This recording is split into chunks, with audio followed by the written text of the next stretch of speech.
চেতনা, বিচার বুদ্ধি, অনুভব কল্পনা প্রভৃতির উপর নিয়ন্ত্রণ আনা সম্ভব, তাকেই যোগ বলে। যোগ বলতে শুধু আসন প্রাণায়াম করাকে বোঝায় না।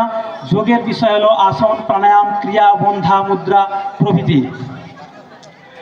রোগ নিরাময় যোগ এই প্রসঙ্গে বলতে গিয়ে বলতে হয়, আমাদের দেহ একটি মন্দিরের সঙ্গে তুলনীয়। একটি মন্দিরকে যেমন অর্চনার জন্য প্রত্যহ পরিষ্কার পরিচ্ছন্ন করা হয়, তেমনি এই দেহ মন্দিরকে পরিষ্কার পরিচ্ছন্ন করার জন্য প্রত্যহ যোগ করা একান্ত আবশ্যক। এখন প্রশ্ন হলো, আমরা যোগের পথে কেন আসব?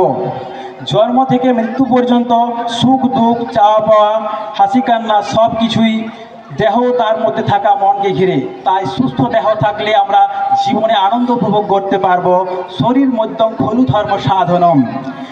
এই প্রশিক্ষণ শিবিরে আমাদের প্রত্যেকের মূল লক্ষ্য হোক যোগ বিষয়ে যথাযথভাবে শিখে নিয়ে করযোগ রহনিরোগ, অর্থাৎ প্রত্যহ সকালে খালি পেটে 30 মিনিট যোগ করলে যোগও আপনাদের শরীরকে নিরোগ রাখতে সহায়তা করবে।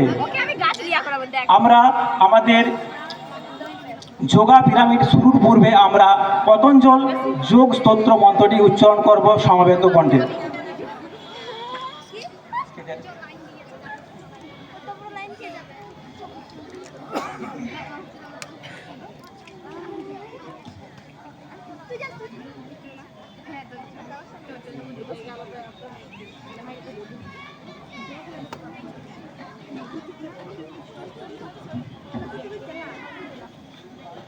ॐ योगेन चित्तस्य परेण वाचां मलं शरीरस्य च बुद्धकेन योपाकरोतं प्रवरं मुनीनां पतञ्जलिं प्राञ्जलिरानतोषि।